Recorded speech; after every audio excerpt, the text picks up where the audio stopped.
Serviço de atendimento ao cinéfilo comunista, primeira pergunta. Se você fosse ministro da Cultura, quais seriam seus principais projetos para o cinema nacional? Eu tô vendo aqui que tu conhece a Introdução ao Cinema, mas ainda não faz parte do curso de cinema contínuo mais charmoso do Brasil. 2 aulas novas todos os meses sobre os mais diversos assuntos relacionados à produção cinematográfica, incluindo os gêneros do cinema. Lá tem aula sobre o que é terror, o que é o medo, aulas sobre giallo, slasher, final girl, melodrama e vem muito mais aulas sobre gêneros cinematográficos por aí. O que tá esperando? Isso sem contar com aulas sobre diretores do cinema, sobre filosofia e política relacionada à produção cinematográfica, história do cinema, linguagem, teoria, tem tudo nesse curso e vai vir mais porque são 2 aulas novas todos os meses. Tá esperando o quê? Vai na descrição desse vídeo e faça parte do curso de cinema contínuo mais charmoso do Brasil. Muito obrigado pela pergunta, Nolan Intimista. Temos uma pergunta do Nolan aqui sobre o futuro do Brasil. Se eu fosse ministro da Cultura do Brasil, primeiro assim, a gente precisa ter em mente que das atribuições do Estado, né? Então o ministro da Cultura, ele não necessariamente vai ter a capacidade de pôr pra frente determinados projetos na medida em que ele depende do Congresso para que as coisas aconteçam. É evidente que, como ministro, você tem uma série de atribuições que que a gente pode realizar. E primeira coisa, tenha em mente que urge no Brasil a necessidade de uma regulamentação de streaming, por exemplo. Então eu diria que hoje, a questão que mais urge dentro do cinema nacional, dentro de um projeto para cinema nacional, é a necessidade da regulamentação de streaming ser acelerada no Congresso e uma boa regulamentação de streaming que atenda às necessidades do povo brasileiro e do trabalhador brasileiro. Por que eu digo isso? Porque no capitalismo, o Estado é balcão de negócio dos interesses da burguesia nacional e internacional. Não existe capitalismo sem Estado. A grande parada é essa. Não existe capitalismo sem Estado. Justamente porque o Estado, como um balcão de negócios para o interesse dessa burguesia, sendo o Estado balcão de negócios dos interesses dessa burguesia nacional e internacional, projetos que visam atender aos interesses específicos da classe trabalhadora brasileira, da classe trabalhadora da cultura e do povo brasileiro enquanto cliente, enquanto espectador de cinema, terão dificuldades de passar no Congresso na medida em que aqueles que nos representam, em sua maioria, não todos, evidentemente, estão ali para atender aos interesses dessa classe dominante. E estão ali para isso. Veja que, por exemplo, um projeto como a regulamentação de streaming, que é quase inevitável, porque é uma tendência mundial, sofre, sobretudo no atual sul global, dificuldades ainda maiores em comparação com o que a gente percebe nos países do norte global, porque os interesses específicos dessa classe internacional, que é hegemônica, que é monopolizada, sobrepõem-se aos interesses nacionais. E aí, constantemente, o Estado será usado como balcão de negócios para que projetos, mesmo que inevitáveis, como a regulamentação do streaming, sejam 1. Atrasados, como estão sendo atrasados, ou 2. Já que é necessário passar, ou melhor, já que é inevitável passar, que seja passado aos interesses dessa classe dominante. Então se passa projetos ruins, projetos que não atendem aos interesses nossos. Interesses que são os nossos. Então a regulamentação do streaming, ela, por exemplo, é importante pra gente hoje porque ela assegura, por exemplo, que parte do dinheiro, parte da riqueza produzida pelos agentes internacionais, pelas empresas internacionais que vêm até aqui o Brasil, produz riqueza no Brasil, que essas remessas não vão todas pro exterior. Sabe o que eu quero dizer? Então a Netflix, ela vem até aqui o Brasil, a Prime vem até aqui o Brasil, a Max vem aqui até o Brasil, faz riqueza no Brasil e toda essa riqueza é mandada pra fora. O que a regulamentação do streaming assegura a gente? Assegura que esse dinheiro possa ficar aqui. Como? Através da tributação da Condecine. A Condecine nada mais é do que uma tributação. Toda empresa que atua no mercado da cultura, sobretudo no cinema aqui, pague a Condecine, e esse dinheiro da Condecine vai direto para o Fundo Setorial Audiovisual. O Fundo Setorial Audiovisual, a FSA, é um fundo para onde o dinheiro arrecadado da Condecine vai ser exclusivamente usado para a produção de produto audiovisual brasileiro. Vamos de novo para vocês entenderem. Uma empresa internacional vem até o Brasil, investe, produz riqueza e ela leva tudo para fora. A regulamentação de streaming assegura que parte desse dinheiro produzido, parte dessa riqueza produzida, fique no Brasil, alimentando o que a gente chama de Fundo Setorial Audiovisual. O Fundo Setorial Audiovisual é um fundo usado para que empresas brasileiras retirem esse dinheiro e produzam produto brasileiro. E aí o que o liberal vai falar pra você? Ah, mas a regulamentação do streaming vai tributar, o streaming vai ficar mais caro pra você. Aí você vai falar pro liberal o quê? Mentira, mentira. Primeiro porque tá aí, aumentando o tempo inteiro, não tem tributação nenhuma. A Netflix tá aumentando o tempo todo, a Max tá aumentando o tempo todo, a Prime tá aumentando o tempo todo, e ainda faz assim, aumenta, cria um plano mais barato, que já é mais caro do que era antes, cheio de anúncio, e diz que tá te oferecendo um plano popular. Então assim, aumentar já tá aumentando o tempo inteiro. Segundo, é mentira porque essas empresas podem contratar produtoras brasileiras que irão se utilizar do Fundo Setorial Audiovisual, resgatar esse valor para produzir conteúdo brasileiro para essas empresas. Basicamente, através desse intermédio com produtoras brasileiras, o dinheiro que a Netflix, que a HBO, que a Prime pagam para a Condecine retornam para elas, só que agora com a condição de se produzir filme brasileiro. Então, não é um gasto, não é um custo. Então, assim, se eu fosse ministro da Cultura, a primeira coisa que urge de curto prazo pra gente é a necessidade por uma regulamentação de streaming. Essa é a primeira questão. A gente sabe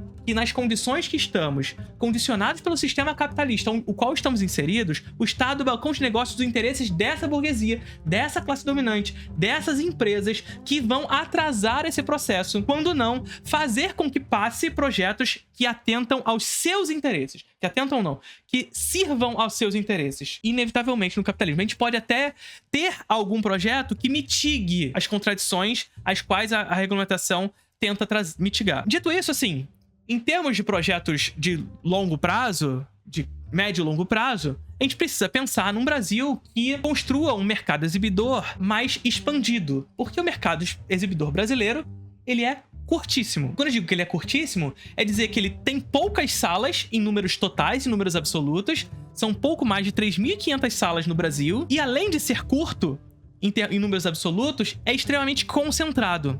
1/3 das salas do Brasil se concentram em São Paulo. E 1/3 das salas de São Paulo estão no segundo polo brasileiro, que é o Rio de Janeiro.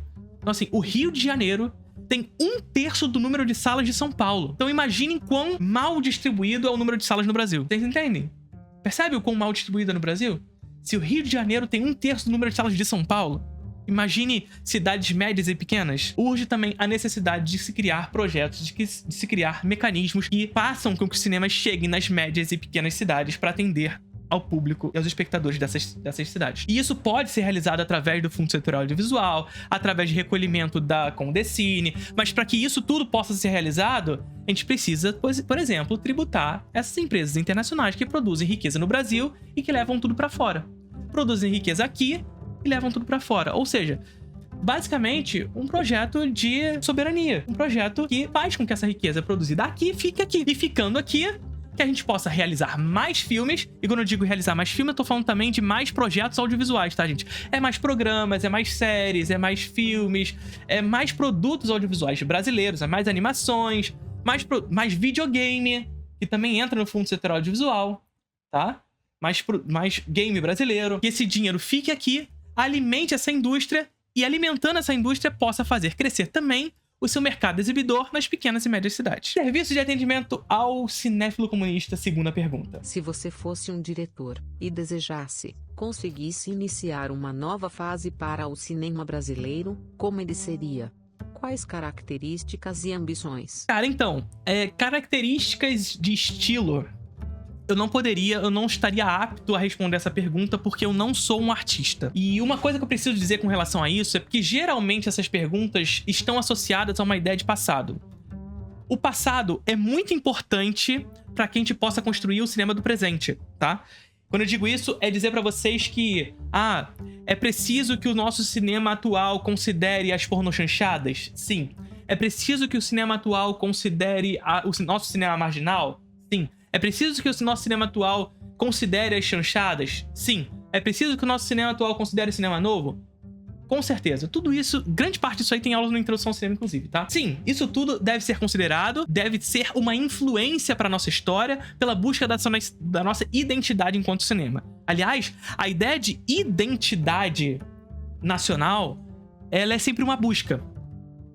A ideia de identidade nacional não é uma ideia sólida, perene, uma ideia que tá aí, a gente precisa estar nela. É uma perseguição constante. E essa ideia de perseguição da identidade nacional está associada ao seu contexto histórico. E por isso que a gente diz que é importante ter essas influências do passado, mas jamais retornar a elas. É importante que a gente considere as práticas do cinema marginal como algo característico da nossa maneira de fazer um cinema do sul global. Cara, inevitável. Entretanto, todavia, não significa dizer replicar o cinema marginal. Fazer novamente o cinema novo. Fazer novamente a pornô chanchada. De forma alguma. Por quê? Porque o contexto do hoje, a história do cinema brasileiro do hoje, o fazer do hoje, demanda de outras práticas. Demanda de outras questões. A posição do Brasil no mundo é outra. As contradições sentidas no Brasil, apesar de algumas semelhanças, são outras. A representação artística, portanto, no tempo presente, é outra. As necessidades pelas quais o cinema, estilisticamente, vai abarcar no hoje, portanto, é outra. O que a gente pode e deve fazer, nesse sentido, é lutar, pelo menos eu enquanto crítico, nesse lugar, e enquanto organização política, devemos lutar também por condições para que isso seja possível. É o que a gente discutiu, por exemplo, na nossa pergunta anterior. Regulamentação de streaming, cota de telas, espaço, crescimento do mercado exibidor, revolução comunista. Serviço de atendimento ao cinéfilo comunista. Próxima pergunta. Professor, como escrever textos melhores sobre os filmes que eu assisto? Inseto Aquático, muito obrigado pela sua pergunta. Cara, como escrever melhores textos sobre os filmes que eu assisto? Eu não vou saber te ensinar a escrever.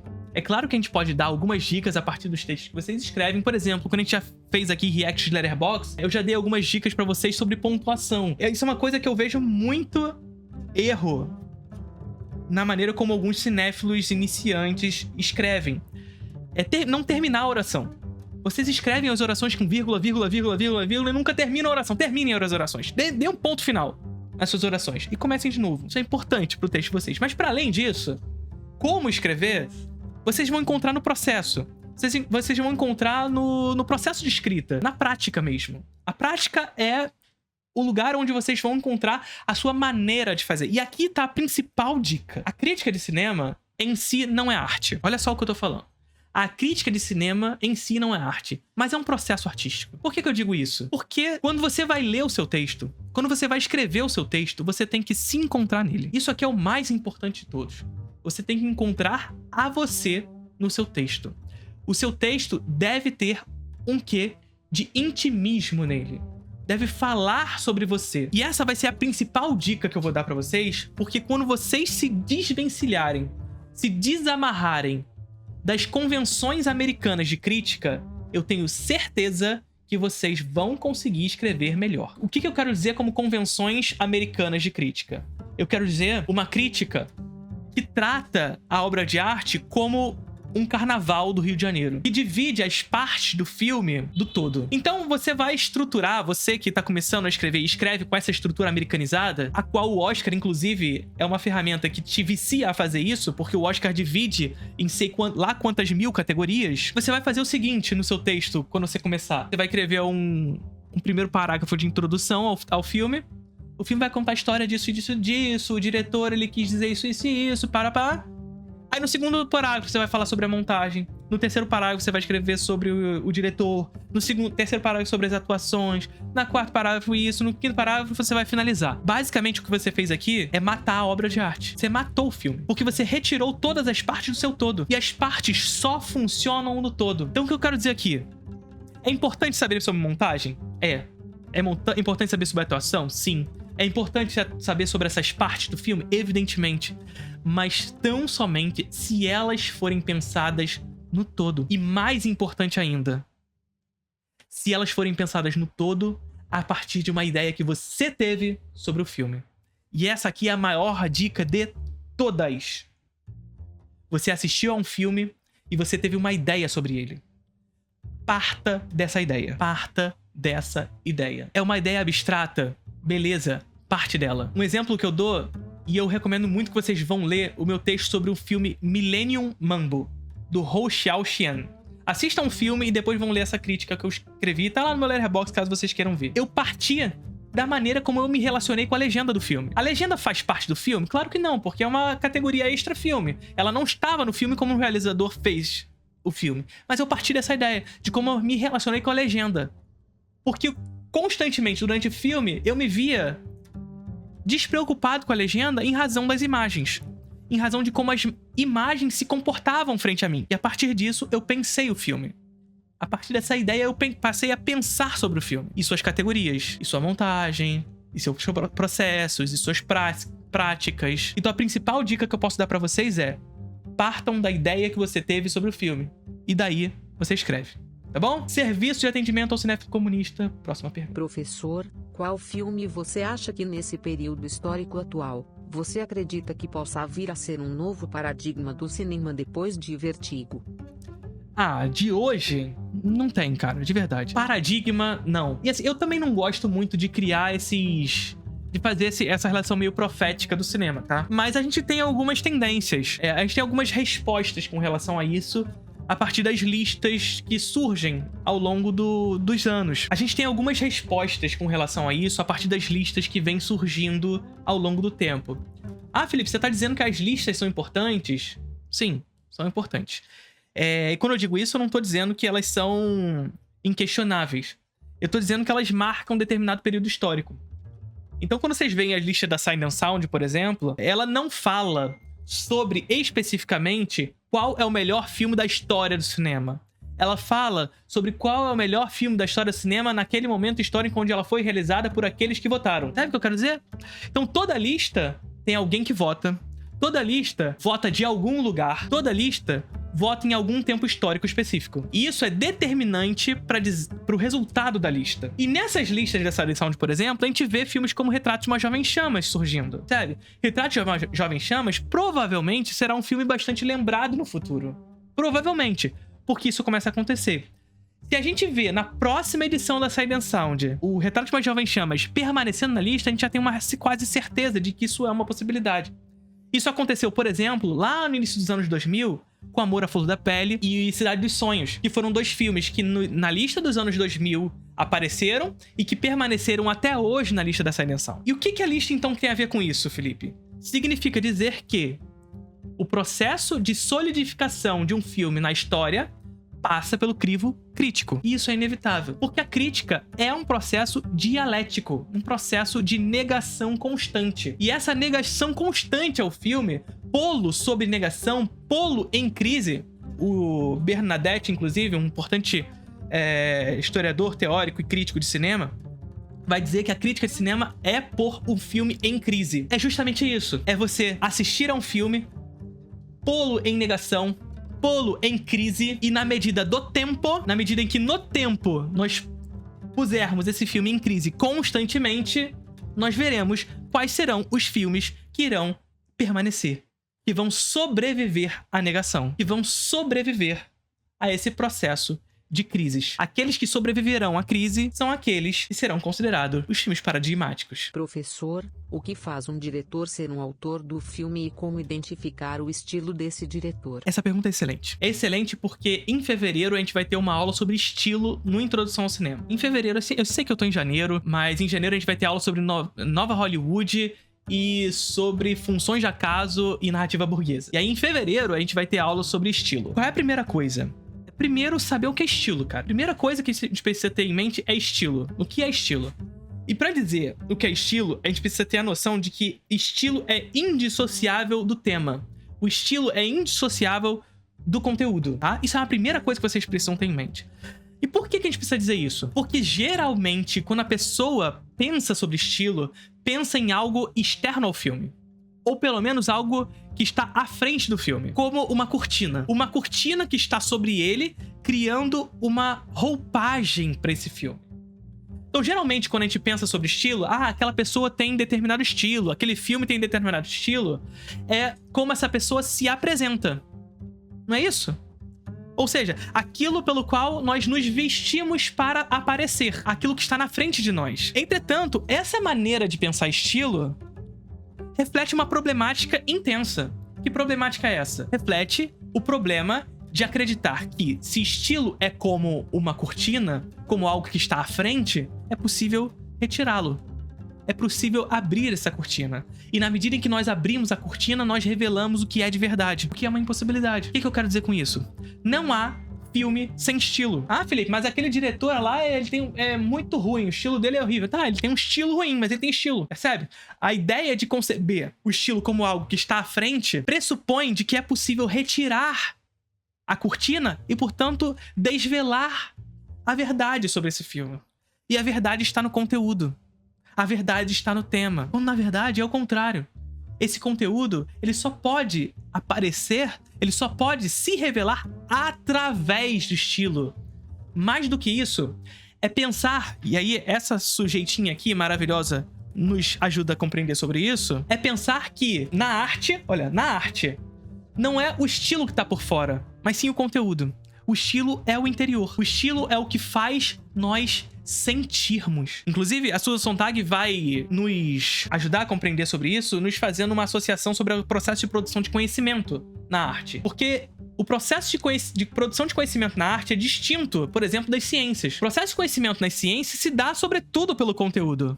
Para aprender sobre alguma coisa na filosofia, para aprender sobre alguma coisa na matemática, para aprender sobre alguma coisa nas ciências, na química, na física, você precisa, sobretudo, aprender o seu conteúdo. Na arte, não. Na arte, o processo de conhecimento se dá pela experiência. E a experiência se dá pelo estilo. O conteúdo vem depois. O conteúdo vem depois. O filme não é objeto de aprendizado de conteúdo. É por isso que a gente zoa o tempo todo a Renata Barreto dizendo que aprendeu sobre Hamilton no musical. Porra, meu amigo, você aprendeu no musical o conteúdo sobre economia? Não, você entendeu o que eu quero dizer? A arte, o conhecimento sobre a arte se dá pela experiência se dá sobre ela. Então, como identificar o estilo de um diretor? Pela experiência que você teve com esse estilo. E aí a gente volta pelas perguntas anteriores.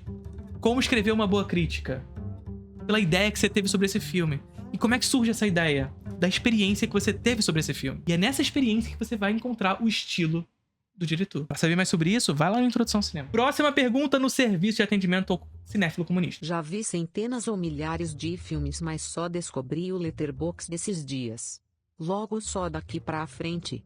Tento colocar os que eu lembro. Ah, coloca, cara. Para com isso. Vocês têm uma ansiedade com a maneira correta de logar no Letterboxd, que... É porque assim... O Letterboxd, não sei se vocês sabem, mas tem a ferramenta de você só logar o filme sem botar na agenda. Então você pode simplesmente logar os filmes que você assistiu e os filmes que você tá assistindo agora, você bota na agenda. Você marca lá a opçãozinha de assistir hoje. Nos outros você só loga, sem marcar na agenda. Pronto, tá resolvido o seu problema. Vai ser como se você tivesse assistido no passado, em outro momento. Não vai estar no seu Recent Activities. Não vai estar lá. Então fica tranquilo. Não se preocupa muito com isso. Tem umas coisas que vocês tem com isso, que vocês falaram esses dias, por exemplo, Felipe, comecei a assistir o filme 11 horas e terminei depois da meia-noite, logo o filme ontem ou hoje? Ah, porra, me respeita. Tem filme que eu logo uma semana depois e eu não me preocupo em marcar a data que eu fiz. Eles têm uma preocupação muito... né? Serviço de atendimento ao cinéfilo comunista, pergunta nova agora, vai. O professor fala um pouco sobre qual subgênero do terror, que de certa forma, mas evoluiu com as produções modernas no cinema. Nós temos aulas no Introdução ao Cinema sobre terror. Tem uma aula chamada O que é Terror e tem uma outra aula chamada O que é Medo. Essa aula sobre o que é medo é bastante interessante para responder a sua pergunta, mas eu vou dizer um pouquinho aqui. Porque o medo nada mais é do que uma categoria histórica. E por assim dizer, a noção do que é ter medo, que é o sentimento específico de um filme de terror, ele é sentido especificamente em cada tempo histórico.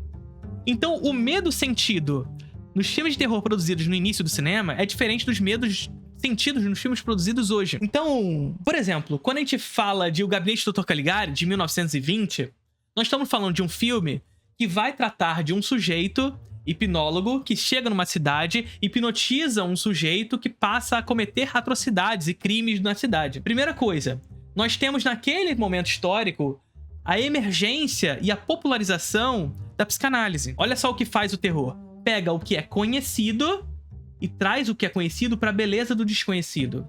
Então a psicanálise está sendo conhecida naquele momento, as pessoas começam a conhecer a psicanálise, as pessoas começam a racionalizar esse processo, beleza. Mas ao mesmo tempo em que você racionaliza sobre a coisa, novas dúvidas surgem. Percebe? Percebe como não existe conhecimento total, conhecimento completo? quanto mais a gente conhece, mais dúvidas surgem. E é nessa dúvida que o terror vai atuar? É nessa dúvida que o medo vai se inserir? Pois é, na medida em que se insere a psicanálise, dúvidas surgem. E dela, o medo. E o cinema faz o quê? Vai atuar nesse lugar. Para além disso, o Gabinete do Dr. Caligari também está falando de um momento histórico de crise na Alemanha do pós-Primeira Guerra Mundial. Um país em crise econômica, política, social. Tem aula sobre expressionismo alemão na introdução ao cinema, que eu já falo também sobre isso, mais especificamente na Alemanha. E o filme é um filme que tenta ser quase profético nessa relação com a obra de arte, produzindo essa ideia de que da crise surgem momentos de crises políticas, de fato.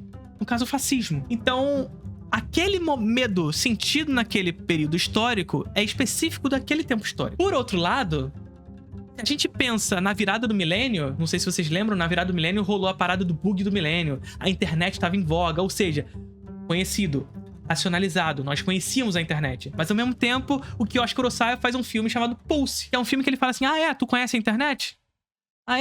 É racional o processo da internet? E se o cabeamento da internet for um portal entre o mundo dos mortos e o mundo dos vivos? E inúmeros filmes surgem nesse processo. A Bruxa de Blair brinca com o digital, uma tecnologia daquele momento. Host, recentemente, brinca com o desktop, com a noção do Zoom, né? Do Google Meet, uma tecnologia daquele momento histórico. Todo o terror diz sobre o nosso tempo. E qual é o terror que tá em voga hoje, pra responder a sua pergunta? O terror de trauma. Por quê? Porque todo mundo é ansioso, todo mundo tá em depressão, porque nós vivemos no tempo da depressão. Nós vivemos no capitalismo tardio. E o capitalismo tardio é causa fundamental das patologias modernas. É isso. Então, com mais as contradições capitalistas se extremam, mais psicologicamente nós somos afetados por esse sistema. Nos oprime materialmente, psicologicamente. E o cinema vai representar essas contradições. O terror de trauma, então, vai ser bastante evidente nos dias de hoje. Isso não significa que ele vai durar para sempre. Novos medos vão surgir e eles cada vez mais vão se refletir. Vai mudar. E por último... Professor, já havia coçado, Alphaville, Pierrot Le Fou e 2 Orfree Fins e com a Boltier e ainda acho Godard chato pra caralho, sou uma pessoa ruim? Sim. Curtiram o vídeo?